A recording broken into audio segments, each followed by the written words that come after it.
Avec Nicolas Nadeau pour l'USC TV. Nico, première question sur l'après-Perpignan. Grosse débauche d'énergie de vos joueurs dimanche et vous rejouez vendredi. Comment est-ce qu'on prépare une semaine comme ça? Ben, on la prépare dans la difficulté puisque on a un jour de moins pour travailler et puis on a quand même une partie du groupe bien mâchée, hein. Je pense à Vavaïtou Lagui qui a une grosse contusion sur l'épaule gauche. On a Grammatico qui s'est percé le tympan, qui est blessé pour 4 semaines.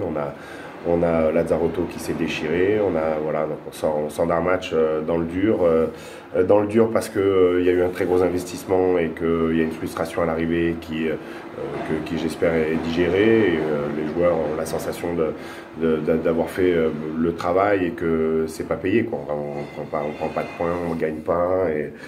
Et ce côté où il faut quand même très vite basculer au match suivant, et malgré les blessures, malgré les contraintes qu'on doit partir aujourd'hui pour Mont-de-Marsan. Donc un entraînement de moins, les joueurs mâchés, ça fait une petite semaine pour préparer Mont-de-Marsan. Donc je suis pas sûr qu'on soit dans les meilleures conditions pour préparer le rugby.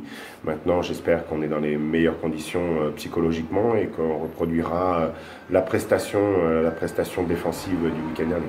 Une question du coup, vous parliez de prestations défensives par rapport à Mont-de-Marsan justement. 13 essais lors des 2 dernières rencontres, malgré tout ces 2 victoires pour 2 défaites. On ne parle pas beaucoup de cette équipe, comment est-ce que vous la voyez? Comme tous les ans, on n'en parle pas. Comme tous les ans, elle est là.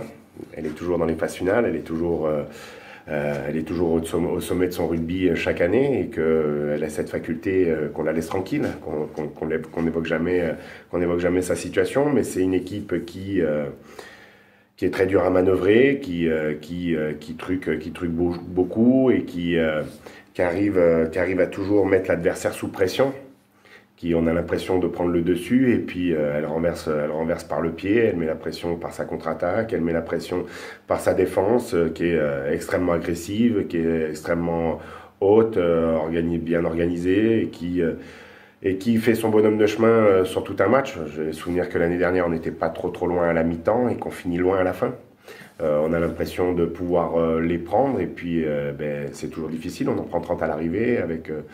Encore une fois, l'année dernière, on a fait un match sur des petits détails, mais c'est le haut niveau. Et après Perpignan, c'en est une deuxième qui se présente à nous. Du coup, dernière question sur votre groupe, vous parliez des blessés, là on prépare 2 déplacements.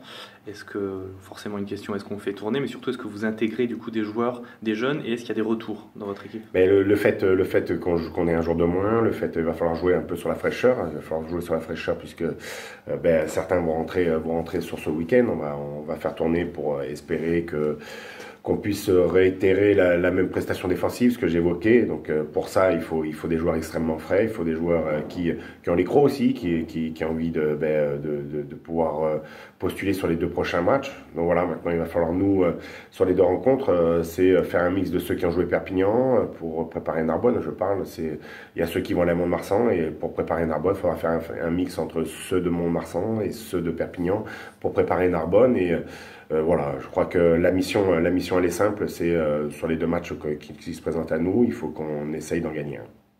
Merci beaucoup. Merci.